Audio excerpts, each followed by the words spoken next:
high-profile visit to Colombia with his wife Meghan Markle, Prince Harry made a rare public statement addressing the ongoing UK riots. Breaking his silence on the matter, no, it's not. I'm going to have to vote no on that one. But you're absolutely right. Harry and Meghan back from Colombia, headed back to the United States after their 4-day trip. This was a private trip, but it very much looked like a royal tour. Although I'd argue that a royal tour allows media to attend, Harry and Meghan handpicked one individual from the fashion magazine Harper's Bazaar that gave the media a rundown at the end of every event.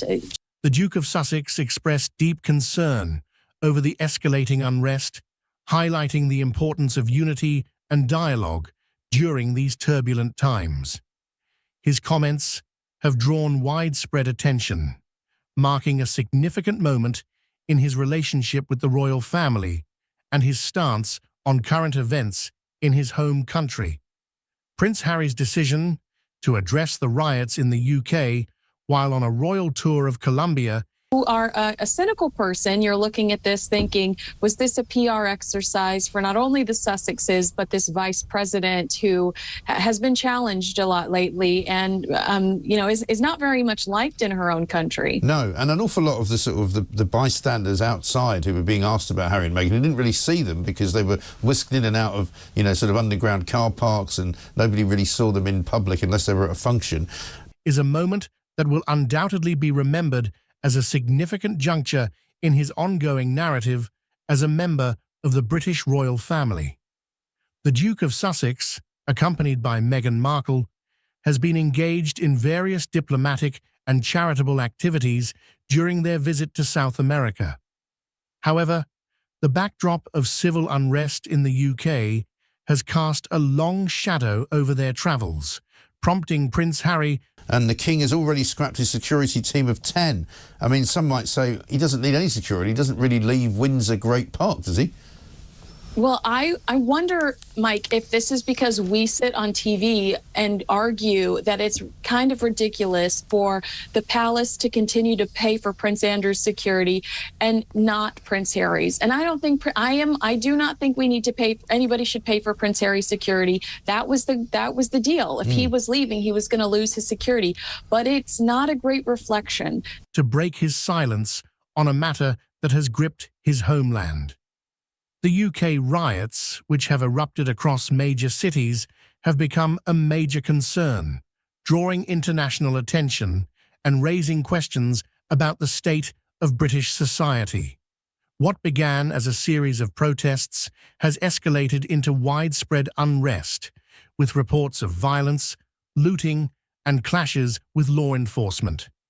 The unrest has been fueled by deep-seated issues such as economic inequality, racial tensions, and political disillusionment, creating a volatile environment that has left many British citizens and observers around the world deeply troubled. Prince Harry's response to the situation carries particular weight given his unique position. As someone who has spent much of his life in the public eye, yet has increasingly distanced himself. Harry and Meghan, I respected their decision to walk away, then they go and sell their soul, and ever since then they've been trying to play this game. The Duke and Duchess will begin their 4-day tour, although the royal family don't like that phrase, of Colombia, of course, which is very famous for coffee and drugs, during which they are expected to visit a town. From the core of the royal family, his comments are seen as a reflection of his personal views rather than an official stance of the monarchy. This distinction is important, as it allows Prince Harry to speak more freely on issues that he feels passionate about, without the constraints typically imposed on senior royals. During his statement, Prince Harry expressed his deep concern over the unfolding events in the UK, describing the situation as deeply troubling and heartbreaking for him to witness from afar. He spoke about the importance of understanding the root causes of the unrest, urging people to engage in meaningful dialogue and to work towards resolving the underlying issues that have led to such widespread dissatisfaction. Historically, the British royal family has played a complex role in times of national crisis. While the monarchy is expected to remain politically neutral, members of the royal family are often looked to for guidance, comfort, and a sense of continuity.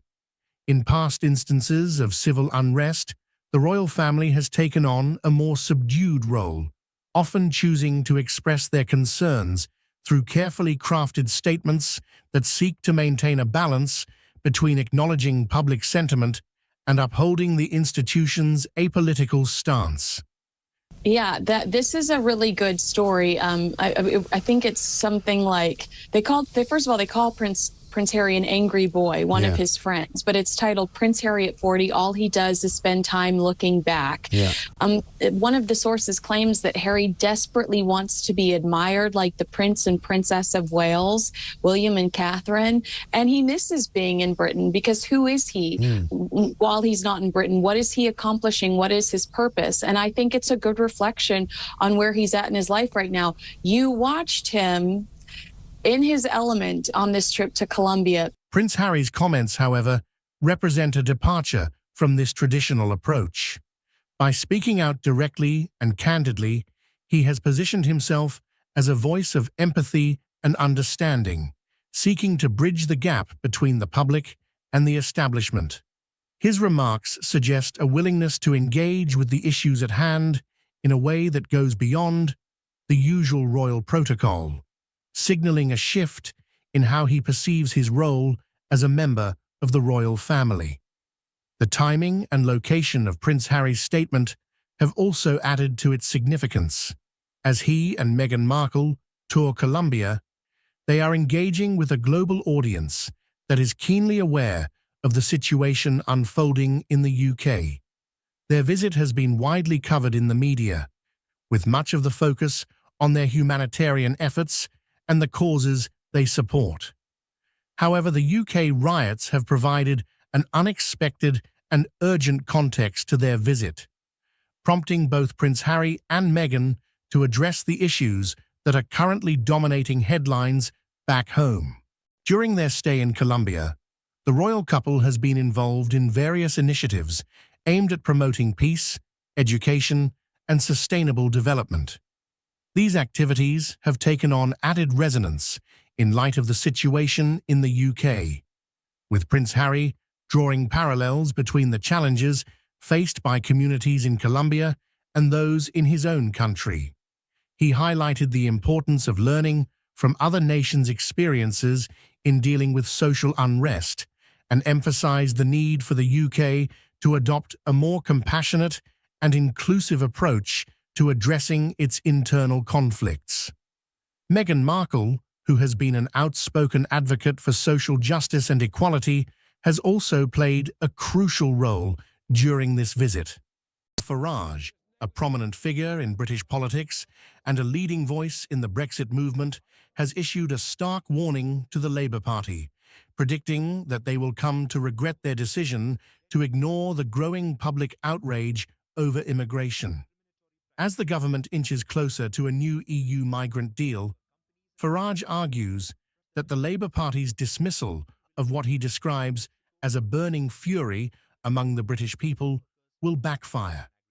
With tensions high and immigration remaining a contentious issue, Farage's remarks tap into the concerns of many who feel that their voices are being sidelined in the debate over the country's future immigration policies.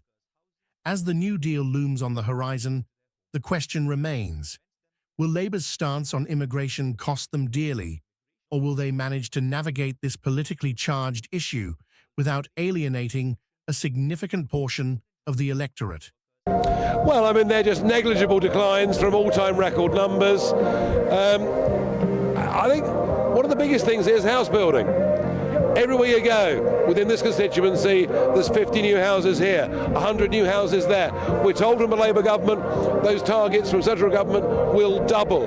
So the impact on an area like this of just the new houses, with, by the way, no more GP surgeries, no new roads, is really, really big. So people are unhappy and they feel that in the Brexit referendum and in voting for Boris, They voted for all of this to be put under control, and they've frankly been ignored. And that's why they voted for me here.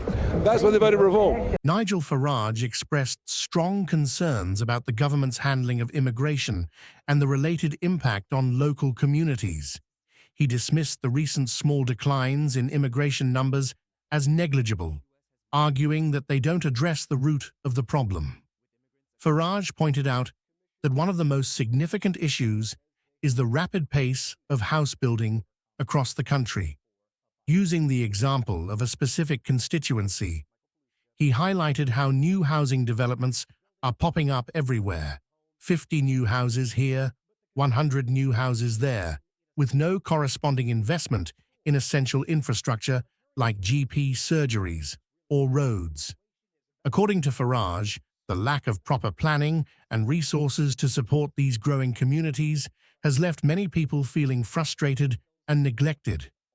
He further emphasized that during the Brexit referendum and subsequent elections, including the vote for Boris Johnson, people were promised that immigration would be brought under control. However, Farage argues that these promises have not been fulfilled, leaving voters feeling ignored and disillusioned. He believes that this growing dissatisfaction is a major factor behind the public's support for his stance on immigration and their desire for real change. Yeah, chap at lunch was saying he met a bloke the other day in Ipswich, just up the road, 22-year army veteran living rough on the streets. And he said, well, how can it be that a bloke like that, that's got a few mental issues, PTSD issues, is on the street, and somebody crosses the channel and gets put in a 4-star hotel? It's the sense of unfairness. It's a sense of injustice, and it burns very, very strong. And if Yvette Cooper and Sir Keir Starmer think they can brush this issue under the carpet, they're wrong. Nigel Farage passionately addressed the deep sense of unfairness and injustice felt by many Britons regarding the treatment of military veterans compared to migrants. He shared a story he heard from a man in Ipswich who had recently met a 22-year army veteran living on the streets, struggling with mental health issues, including PTSD. Farage contrasted this veteran's dire situation with that of migrants crossing the Channel, who, he pointed out, are often accommodated in 4-star hotels upon arrival in the UK. Farage argued that this stark disparity fuels a powerful sense of injustice among the public, who see it as fundamentally wrong that someone who served the country is left homeless while newcomers receive immediate support. He warned that Labour politicians like Yvette Cooper and Keir Starmer are mistaken if they believe they can ignore or downplay these strong feelings among the electorate. Farage's comments underscore his view that the government's approach to immigration is not only flawed, but also deeply unfair to those who have served the nation, further stoking public anger and resentment. So we rely on imported doctors. What kind of madness is that? And the same for nursing. We've made nursing an unfashionable profession. We've not encouraged people. We've made them go to university to get degrees before becoming nurses. God knows why. And so we take nurses from Africa and places where they're probably needed even more. So no, I think what these figures tell you through all the different sectors, whether it's skills with engineering, whether it's medical profession or care, is we need to be training our own people to do these jobs. And I say that with 9.4 million people of working age in Britain simply not working. Nigel Farage criticised the UK's reliance on imported medical professionals, calling it madness, and highlighting a broader problem in the country's workforce and training systems. He questioned why the UK is dependent on doctors and nurses from abroad, particularly from countries like those in Africa, where these professionals are desperately needed. Farage pointed out that the UK has made nursing an unfashionable profession by requiring prospective nurses to obtain university degrees before they can begin their careers, a move he sees as unnecessary and counterproductive. As a result, the country has had to recruit nurses from other nations, which, according to Farage, exacerbates the healthcare shortages in those regions. He argued that the situation is reflective of a larger issue across various sectors, including engineering, medical professions, and care work. Farage believes that the UK should be focusing on training its own people to fill these roles, especially given that there are 9.4 million working-age Britons who are not employed. His comments emphasize the need for a shift in policy to invest in domestic training and education rather than relying on international labor to fill critical gaps in the workforce. I've heard it all before.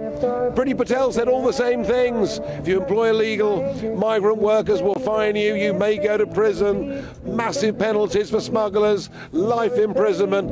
None of it. And you could put 1,000 new enforcement officers in place. But if the European Court of Human Rights stops you deporting people, what difference does it make? Are very clear that a country is not a country without controlling its borders, and you'll never do that with that activist foreign court in Strasbourg, which, remember, stopped that plane taking off to Rwanda back in 2022. We are clear that is the first step. I think at minimum, the UK will probably manage to overtake Canada as worst performing developed country over the next 4 decades. Reform is led by the man who took Great Britain out of the European Union. So I think that makes Britain singular and worthy of tremendous admiration. The aim of reform is to bring back classic liberals and the moderate right. Nigel Farage, who is the man who took Great Britain out of the European Union with Brexit and who now runs a political party in the UK called Reform. The foundation of identity must be reclaimed and oriented correctly. The aim of reform is to shake the conservatives up, let's say, and return the classic liberals and the moderate right to something approximating, what would you say, an orientation that's actually based on the fundamental principles of Western civilization itself. British common law translated biblical narratives into effective policy. Judeo-Christianity at the bottom, the democracy that emerges out of that as a consequence of the concept of the sovereignty and divine import of the individual, the family above that, the community, the city, the state, the nation, under God, that entire subsidiary structure, to return to an orientation that makes that primary and the foundation of identity itself.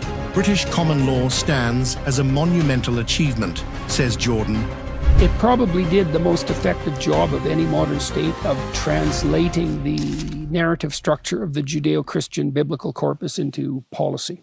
And it did that partly explicitly in its parliamentary structure, but it also did it even more wisely with its common law tradition. If globalist liberals have overrun conservatives, what hides in Labour's shadows? I mean, English common law is a complete bloody miracle. Bottom-up law. I mean, God, what a phenomenal accomplishment. I'm watching with apprehension as the UK populace wanders over the brink, going to elect a Labour government in all likelihood. Self-governance will distill Britain's thoughts and aspirations. This concerns me a lot, because if the Conservatives have been overrun by globalist liberals with a progressive agenda, I can't imagine who's lurking in the background on the Labour side. Well, I can imagine because I worked in universities, so I actually know exactly who's lurking in the background. And so I'm very apprehensive about what a Labour government will do to the UK. Jordan claims that the UK will probably manage to overtake Canada as the worst performing developed country. And the hopes and aspirations of those that voted for them, and I gave them considerable help with that victory, the thoughts and aspirations were that with self-government, the numbers coming into Britain would reduce. With self-government, illegal immigration could be effectively dealt with. And another crucial group, 5.5 million men and women running small businesses, acting as sole traders, believed that the massive regulatory rule book that had been put on top of everybody, taking away their time, their effort, that could be reduced so that we could encourage entrepreneurship, we could encourage real economic growth. And so the Conservatives were riding on the crest of a wave, and many said, well, I mean, Boris Johnson will be Prime Minister for 15 years. And what has happened over the last 5 years, in my view, is they have betrayed all of those hopes in absolutely every way. Elected as Conservatives, but they've governed as metropolitan Liberals. They introduced net zero policies. I mean, so insane was some of it that Boris even suggested that we take out of production 30% of our farmland and rewild it. When it came to getting rid of regulations, basically nothing was done. In fact, arguably, for many sectors, they're now living under more bureaucratic control now than they were as members of the European Union. The government abandoned plans to turn legislation into asylum centres.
These English politicians, they speak separately from people. This is a situation in Ireland that's been developing probably since November 2022, when the government here decided to abandon all planning legislation, allow office buildings to be turned into asylum centres, mainly for single males in the 18 to 30 kind of category, and impose those centres into mainly working class communities which are already devoid of any real services and are abandoned in general by the political and NGO class. And we have in Ireland now a country that's run by politicians who are more interested in what their European masters think of them than they are about the Irish people. We've a political and NGO class which is beholden to woke liberalism. And we have, you wouldn't believe, in this country, 33,000 NGOs who receive 6.5 billion euro per year and employ around 200,000 people to lobby government. And the big one is legal immigration. And just to give people some context on this, in the late 1940s, it was very much felt that we owed a huge debt to the British Empire, British Commonwealth, because in two world 40% of the contribution came from the Commonwealth. Canada, of course, your home country, being one of the most remarkable of them. And so began legal immigration from the West Indies and elsewhere. And it ran all through the late 40s, the 50s, the 60s, the 70s, the 80s, the 90s, right up until Tony Blair got in. It ran all through that period with a net migration level of 30 to 40,000 people a year. Murray is worried about the United Kingdom in these circumstances. Malachy, how does this happen? We've got an audience here yesterday, over the weekend and today, who who are looking at this and saying this wouldn't be allowed to happen in England. And these politicians, they speak separately from people. People feel totally detached on this, that they have no say in this whatsoever. How does this situation come about that the politicians are so out of touch? There's a total disconnect between the Irish political class and ordinary people. If you look at what happened last week, for instance, on Monday, now the protest in Coolock has been going on. There's been people sitting outside that protesting in the camp for 3.5 months with no violence, no difficulties, and the police moved in at 3:30 on Monday morning and moved them out. And that led to some difficulties during the day, and there was a JCB digger burnt out. But what exacerbated the situation was that the Gardaí, and the people who are doing what they call rioting, and you come from the north, Eamon, the rioting in Dublin, wouldn't even merit the name riot in Belfast. The woke liberals claim migration is essential for the health service. There'll be a monarchy. I would worry about the United Kingdom in these circumstances. As you say, Piers, I mean, the gains Sinn Féin made in the local elections, historic gains, should be troubling to anyone who is, like me, a unionist.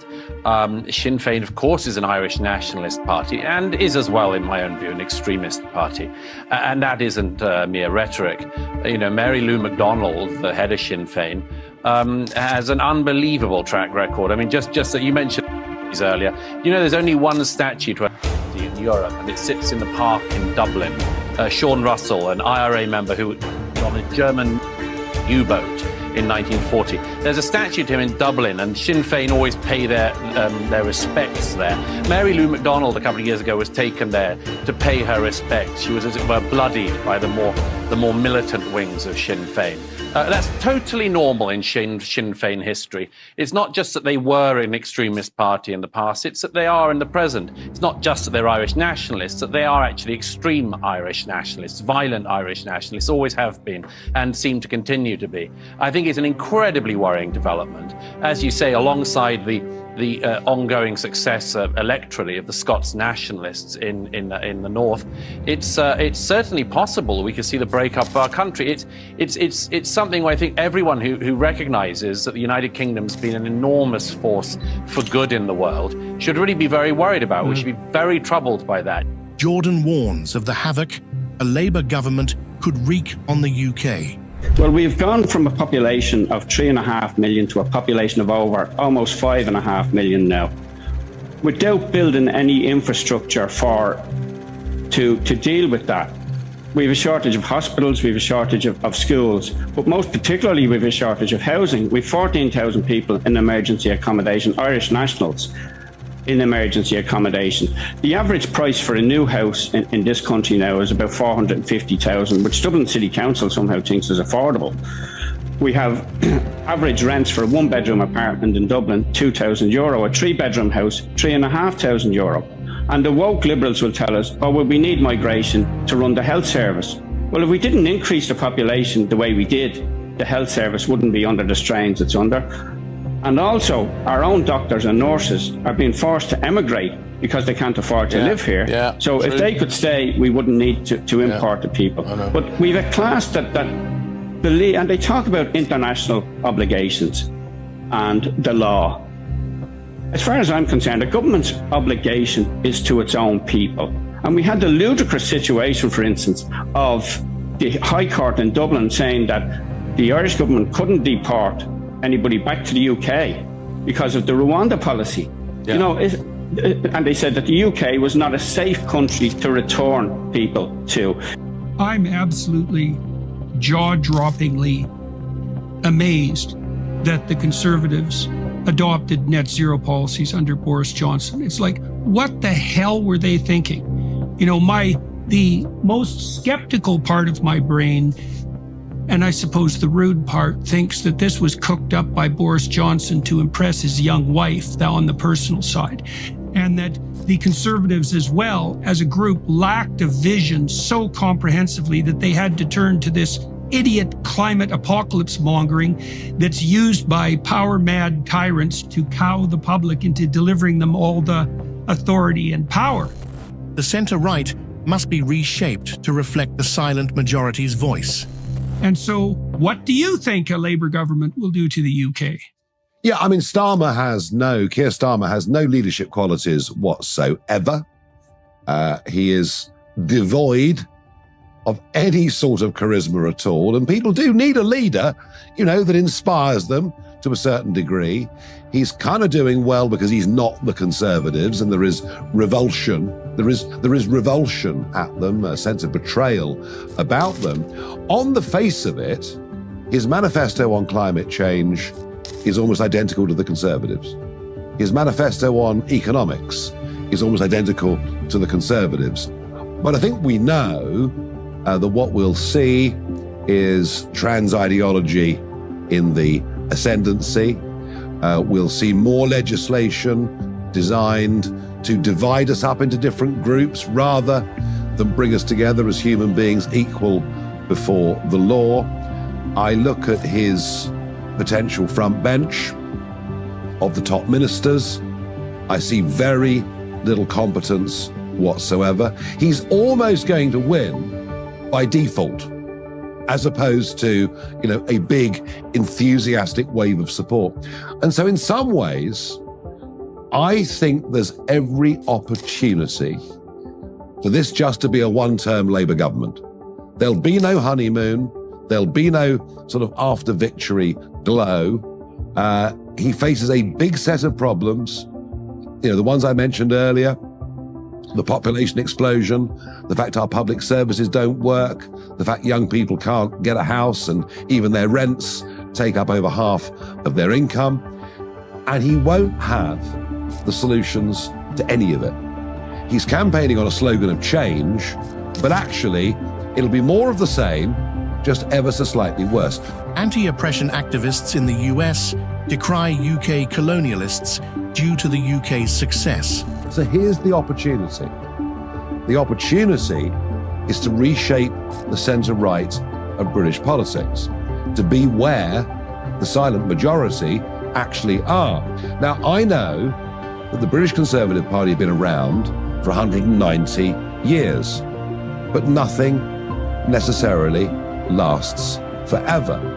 And what I'm doing with Reform UK is I am taking those stances on all of those issues that I think give us the kind of radical change that we need. And I use the word radical in an old-fashioned sense of the word. You see, I'm a traditionalist. I think that our culture matters. Breaking up into these sort of mini national states within the United Kingdom, I think, would be a disaster. So first of all, we have to accept to some degree that the willingness to use power and compulsion and to keep is relatively ubiquitous across the entire human family, let's say, and that opposition to that emerges with difficulty and rarely. And then you have to ask yourself, what are the preconditions for that kind of opposition? And it was certainly the case with Wilberforce, as far as I can tell, that he was driven by the conviction that all men and women are made in the image of God, and that it was a violation of a transcendent ideal that in and of itself is the violation of a transcendent ideal. And that is something that's deeply rooted in the Christian tradition. I have tried to think my way around this, right? Because I don't like to multiply unnecessary metaphysical presumptions. But I can't see at all that opposition just would have emerged the way it did in Britain if it wouldn't have been able to draw on a well of metaphysical and religious presupposition that was predicated on the idea that each person has a soul, and that soul in some manner has a divine value. And so, yes, I think that makes Britain singular and worthy of tremendous admiration. Britain's governance legacy worldwide is no mere accident, believes Jordan. You know, the anti-oppression people in the US who decry the UK colonialists in particular for their oppressive policies are spitting in the face of the only political system that ever successfully controlled and not only practically because of the British Navy on the high seas, but also metaphysically and politically. Like the British who decided, hands down, that was wrong, and then did something about it. And that was documented historical reality. The reason for that is because the British parliamentarians were called to their conscience by English evangelical Christians, essentially, that Wilberforce in particular, who said, by the doctrines that you claim to regard as holy, this should not stand, and therefore can't.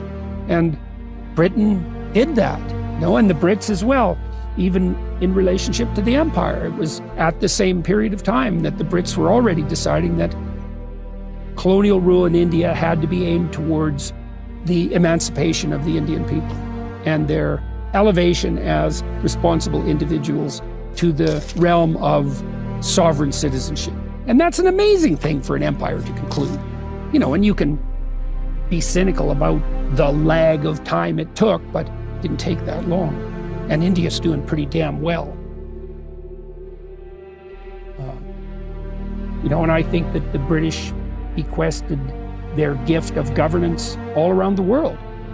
And that's not fluke, and they deserve credit for it. And it would be a catastrophe for Great Britain to fall down the rabbit hole of self-abnegation and not realize that it's an amazing place. I mean, there's no US without the UK. I mean, the Americans like to think that, the tradition of freedom in the US is the American Revolution. It's complete bloody nonsense. And we knew that in Canada because we knew that what the Americans did in their revolution was fight for the rights of Englishmen. And that is what they did. And that doesn't take away from the American Revolution, but it links what happened in the US to, a historical progression that had gone on for centuries before that, and that was unstoppable, right? And that was the revelation in the political space of the Judeo-Christian revelation, fundamentally, as far as I can tell. And so I just can't wrap my head around the conservative shift to net zero, not only because it's such a profoundly anti-conservative movement, at least with regards to such things as entrepreneurial activity and freedom, and it's profoundly anti-subsidiary, so it works against the spirit of distributed responsibility. And the economics of a shift to net zero are so appallingly catastrophic that it's a miracle that anybody who could count would even ever consider it. So, what the hell was going on with and certainly this is part of the reason they're being devastated at the moment. What in the world was going on with the Conservatives? Where were their heads at? If anyone thinks that all of this just glides by endlessly without any political consequence, I'd just say, raise your eyes a little and look to the continent. They're offering people the best chance they'll ever have in their lives to get to civilization, or civilization to get to them. Some people wished for chaos, only to be proven wrong along the way. I've no particular desire for the worst things I diagnose and worry about coming to be. I mean, I think there are some people who are so incredibly narcissistic that they would rather the world went to hell as they predicted than that they would prove wrong along the way. We pretend that the opposite in reverse is not going to have any implications and consequences. And yet we pretend that the opposite in reverse is not very interesting, not going to have any implications and not have any consequences. It's all going to keep going on. I just don't think it will. Murray wishes more people could take the attitude that he has taken throughout his life. And when people rail against things like this city we're sitting in, think that it epitomizes capitalism and patriarchy, racism, more and more, I wish more people could take the attitude that I've taken throughout my life to these things, which is, you don't have to be tub-thumping, you don't have to be a wild flag-waving patriot or anything like that. Murray urges that your attitude should be gratitude. But your attitude should be gratitude. I mean, it's not as if this is nothing. The city we're sitting in is enough for a whole lifetime, and a very, very well-lived lifetime. He insists this problem can't be enforced by government. This can't be done by government diktat. It can't be done because the President of the United States or the Prime Minister of Great Britain says that it should be so. There are certain things they could not do that might make it easier, but this just comes from people. Immigration issues are the result of generational political failure. Well, obviously it's a political failure, a generational political failure that's just sped up in recent years. That it has happened, as you said, under consecutive leaders who've promised that exactly this wouldn't happen is a disaster for Britain. Quite what a disaster it is, I think we can already start to see. The continent shows that immigration has serious political consequences. I remember when Giorgia Meloni was described as this far-out, far-right political leader in Italy, and she's now Prime Minister. I remember when Geert Wilders was described as this far-out, far-right political figure who wasn't even allowed into Britain in 2009 by a Labour Home Secretary. And now he's the main party leader in the Netherlands. So if anyone thinks that all of this just glides by endlessly without any political consequence, I'd just say raise your eyes a little and look to the continent. For the first time, a border force is returning migrants to France. A border force takes migrants back to France for the first time. Wow, that's amazing. Border force took migrants rescued from the Channel back to France for the first time yesterday because the Prime Minister says, or as the Prime Minister says, he wants an asylum seeker returns deal with Europe. Now, this is an unprecedented step, I think it's fair to say, actually. 13 asylum seekers were taken to Calais. Now, what does this mean? Does it actually signal a closer relationship between Britain and France, an entente cordiale? And of course, this comes when the EPC is meeting as well. And of course, Keir Starmer all over the leaders of the European countries. This week, we hit the milestone of over 1,000 migrants crossing via the Channel in a week. Now, on Monday, there were 427. They crossed in 7 boats. On Thursday, 317 on 6 boats, and another 413 on 7 boats on Friday. Now, that's a total of 1,157, plus 85, I think, today. Sadly, in between that, we also heard of the deaths of migrants, and others were rescued. Amazingly, though, 1 boat was turned back in French waters. The parties have been talking about immigration, but what does the public think? Well, an exclusive poll for Sky News has found that across the country, 43% of people asked thought that immigration has a negative impact on British society. That's compared to 35% here who say it has a positive impact. So clear difference there. And there are also clear differences between age groups. 54% of 18 to 24-year-olds thinks that immigration has a positive effect. But the older you get, the lower this number comes down. When you get to 65 and over, only 20% of those people thought immigration is good for society. And the results vary according to location. Actually, it's only in London and in Scotland that people were more likely to say that immigration has a positive impact. So the lighter the colour here, the less supportive people are of immigration. You see that band here. Northern Ireland not included in this survey. Reform is the only party seen as honest about immigration views. But the poll also revealed deep political distrust among the public. 52% of people said they think Labour aren't telling the truth about what they really think about immigration. Not much better for the Conservatives, only 49% here, so not a big difference, saying the same thing about them. The Lib Dems doing slightly better, maybe they spelled it out better. But every region, every demographic distrusted the main 2 parties here on this point. The exception here, Reform UK, the only party people think are telling the truth about their views on immigration. 60%, big number, agree the party was saying what it genuinely thought. That doesn't mean they necessarily agree with the public, but they do think they're saying what they think. And the people don't really trust the main 2 parties to follow through on their promises. People thought that immigration would increase under both a Labour, that's what they're talking about here, and under the Conservative government, whatever it is, despite believing that the policies of the parties is to reduce it. And finally, respondents also thought that cutting immigration would have a negative impact on the NHS, on hospitality, and on social care, but a positive impact here on housing and the housing crisis. So how do we take all that together? Well, the public understands that cutting immigration would hurt those very important sectors. So does it want politicians to be honest about that and cut immigration anyway? Or does it want to do the same things as the parties are doing, saying that immigration is too high, but to avoid damaging those sectors, keep it high while still complaining? Murray urges us to live the good life we fought for until yesterday. My own view is that it should partly be done by living the life that we thought to be a good life until yesterday. We're very unlikely to come up with an entirely new definition or invention, very unlikely that we're going to invent new gods, very unlikely we're going to come up with new religions, very unlikely we're sitting here in Florence, very unlikely we're going to be able to do anything this good again. So why don't we have the recognition of what a good life was that was very recognizable until yesterday? Now, that can't be done. Roger Scruton and I were talking about this recently. This can't be done by government diktat. It can't be done because the President of the United States or the Prime Minister of Great Britain says that it should be so. There are certain things they could not do that might make it easier, but this just comes from people.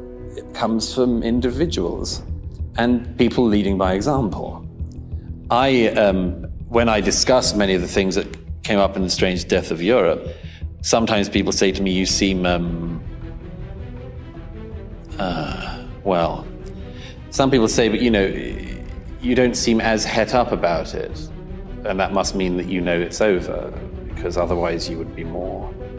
Yes, there's a difference between fight and resignation. Yes. There's a difference between those two. And you work out, don't you, as an adult, what it's worth wasting yourself on, and what points you should keep making, and when you've made them enough, and when you've hit your head against that wall enough, and you just have to work it out. And I've said everything I can to try to warn my fellow countrymen and Europeans and Americans and others who've taken the book to heart of what I think is happening. But I don't intend, I've done my best shot at it. And my own view is that after that, you have to live the life that you ought to live in the civilization you enjoy. And you see, it's more than enjoyment, obviously, isn't it? One of the problems, one of the things I wish one could communicate better to people is that all the things that they think are excluding people are not. They're offering people the best chance they'll ever have in their lives to get to civilization, or civilization to get to them. The driver of Princess Diana, finally breaking his silence, shared chilling details live on TV that shook the world. I had to turn away, think about it, and then grip myself back and get on with what I was doing. Princess Diana's untimely and unusual injury, a mystery that has haunted us all, was revealed to be the cause of her tragic death. She was talking, and they were worried about other people, and it was only later that she had a very unusual injury. I just felt that it was appearing every day in newspapers and various things that I was listening to people, and that was an emotional day on the day that she... Imagine the driver's shock, hearing of the princess's horrific accident while he was in the comfort of his bed. You got the phone call, and Yes, I can, vividly. What was it like? Where were you? And I was in bed with my wife, and she answered the phone. I had a bit of banter with the guy on the other end, and then she looked round at me and said, I think you better get up and sit on the end of the bed and take this phone call. His colleague relayed to him with a grave tone that the princess had sustained severe injuries as a result of an unfortunate accident. And it was a colleague from Balmoral who was telling me that Her Royal Highness was actually injured. And put the television on and you'll see. So that's what I did. It was a bit of a shock. Got dressed and then went down to Kensington Palace. Summoned to the palace after the accident, he recounted the surreal and heart-wrenching experience of being thrust into a tragedy. Yes, it was quite difficult because Robin Cook, who was then the Foreign Secretary, was on the television giving what had happened. And he was explaining that she was injured. When in fact the Private Secretary, Michael, was telling the six of us in the office that sadly she'd... When he landed in Paris, the atmosphere was thick with tension and sorrow, a city mourning the loss of a beloved icon. Yes, the 24 hours was quite difficult. Getting to Paris was fine. Getting to the embassy was great, except I didn't speak French. My wife speaks it fluently, which a phone helped. And I knew one of the military attachés, Brigadier Ritchie. who immediately came into the room, and he used to work with Princess Anne. The hospital was flooded with people desperate to know the princess's condition, a testament to her global impact. So I was taken in to help, where I went to the hotel, and then I went to the hospital, and arrived at the hospital. Lots of people about, on I think it was the first floor, and there was a lot of people.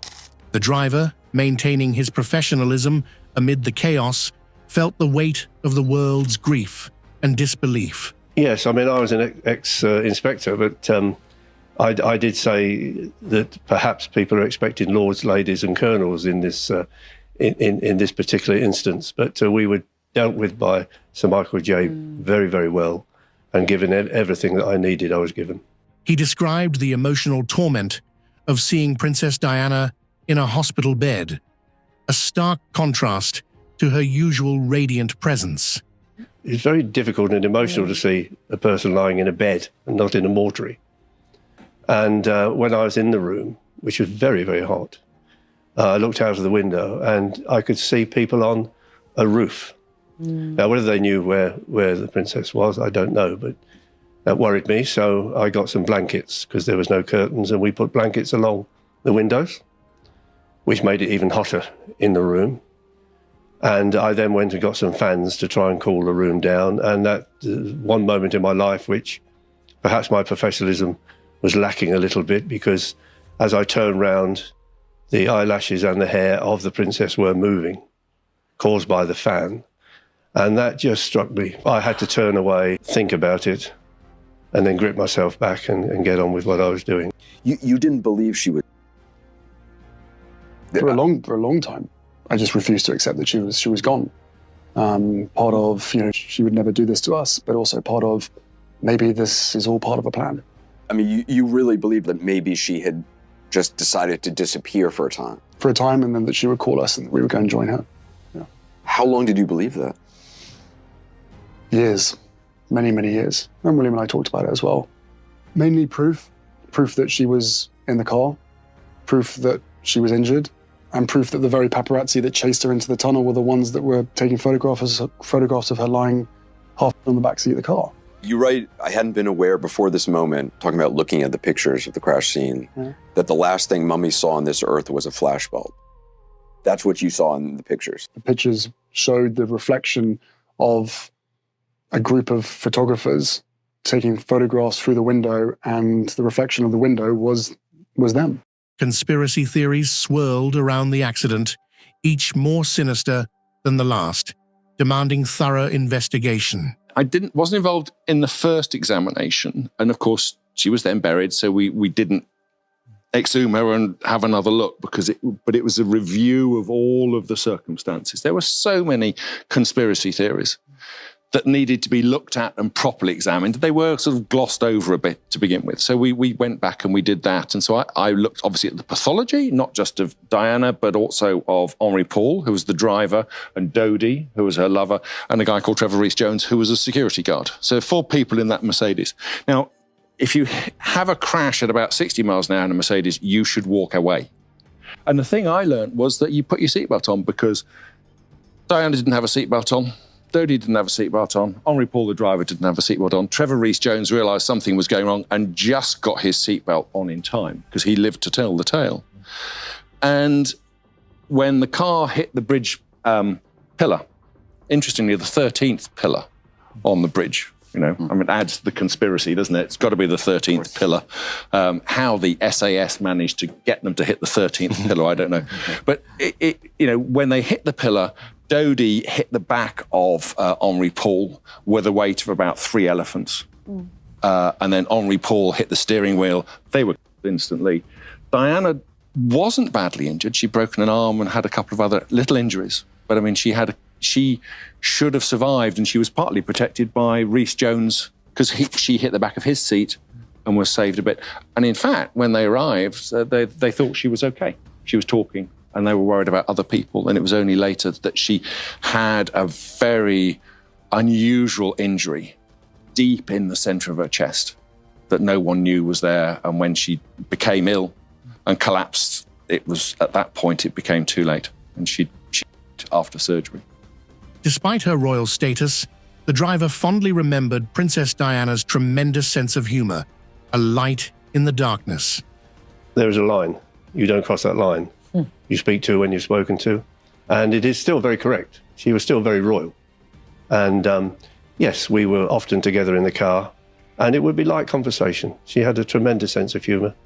And wherever we went, I never had a crossword in the 2 years. Not one crossword. I think they went in too fast, but in the inquest, that was sorted out. I've driven through the tunnel myself. There are stanchions in the tunnel, which if you can be taken a little bit by, if you have two trains in a station, one moves out, you think you're moving. You go into fast where there's stanchions, it's getting a little bit worrying. So whatever happened, I perhaps a little bit too fast and being taken away with the lady in the back. And what are your memories of Princess Diana now? Because, of course, that was such an emotional time and 20 years ago, but when you think back and think of her legacy? A great boss. I felt the last year, from August the 28th, when the divorce came through, that year up to she felt to me, because I didn't work with her years ago as a police officer, I was with Princess Anne, but she was good. She seemed to be living a good life and happy. I was in bed in the embassy, and the two phone calls came early on and told me that there had been an accident, and clearly I needed to get to the hospital quickly. When we arrived, we were met by the French Interior Minister, Jean-Pierre Chevènement, and he said he had heard that there'd been the accident. She had been badly hurt, but didn't know how badly she'd been hurt. And then Chevènement was taken out by one of the nurses, and he came back in tears, really, and came up to me and said, "I'm afraid she's." But then after we had heard that she had, then I was on the phone, clearly to Robin Janvin in Balmoral to tell him, so he could tell the royal family that she had, and also to Downing Street. It was just getting light. Two Mercedes drew up, and I told him that the Princess of Wales was. He knew that his son had died, and we offered our condolences. Prince Harry, grappling with his own grief, was shielded from viewing the more gruesome photographs of his mother's final moments. All I saw was the back of my mum's head, slumped on the back seat. There were other more gruesome photographs, but I will be eternally grateful to him for denying me the ability to inflict pain on myself by saying that, because that's the kind of stuff that sticks in your mind forever.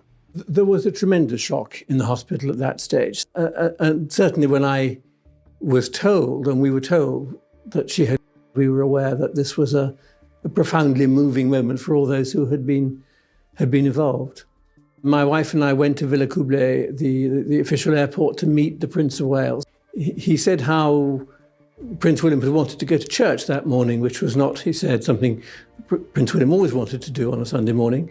So they had been to church, but throughout that day, that morning, he had wanted to do what he thought was in the best interests of two children who had lost their mother rather brutally.